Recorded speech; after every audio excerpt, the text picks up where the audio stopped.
So, today for my last speech, I will be sharing my great great grandmother's favorite recipe, and it is her famous tea cakes.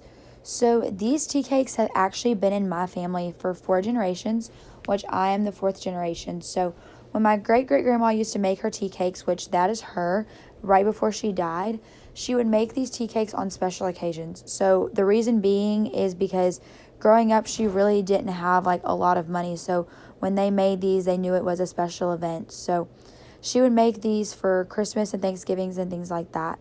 And also, her family was very poor. That's why they didn't make them that often. So, how she would store them to keep them fresh longer is she would tie them up in linen and store them in her pantry.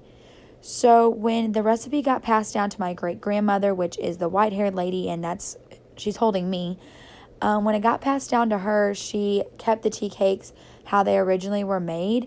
But throughout time, she actually made some different adjustments to them and making it kind of her own.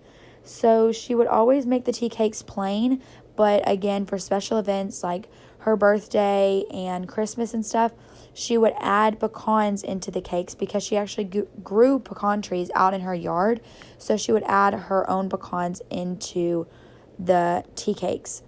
So once my nanny died, she passed it down to my grandma, and her name is Judy, and that's her on the left. And my grandma has a huge sweet tooth. So my grandma made the recipe her own by icing the tea cakes.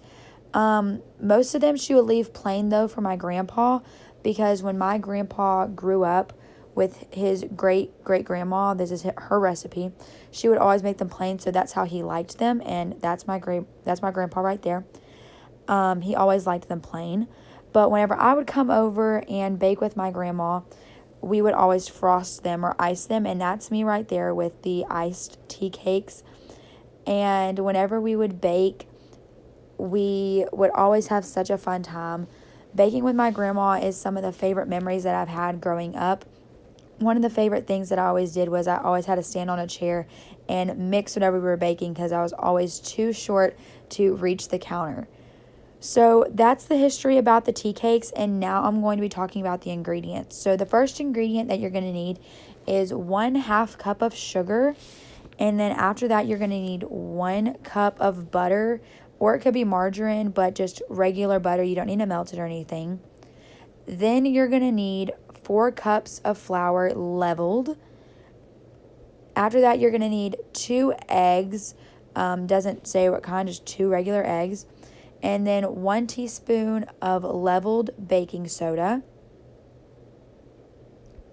Then you're going to need 1 teaspoon of vanilla, also leveled. You're going to need 1/4 teaspoon of salt. So now I'm going to explain the baking process. So the first thing that you're going to do is you're going to cream the butter until it's fully creamed. And then after that, you're going to gradually add the sugar into the butter. Once that's fully mixed, then you're going to add in each egg one at a time. After that's completely mixed in, then you're going to slowly add in the rest of the ingredients one by one, taking your time on the process. But one of the main things my grandma wanted to stress is to always put the vanilla extract last. So after you've done all of that, you're going to roll the dough out paper thin, and she also stressed to not use any other flour on the cake. So don't put flour down to try to roll the cakes out. Just use your rolling board and your roller and roll the cakes out thin. And then you're going to basically roll them up like regular cookies and place them on a buttered pan.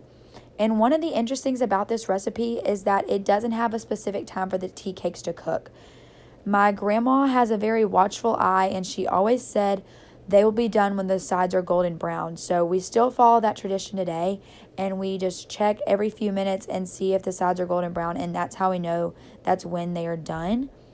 When the tea cakes are done, she says that they should be super duper thin, golden brown on the sides. Sometimes, again, she would add powdered sugar on the top just to add a little bit of va-va-voom to it, I guess.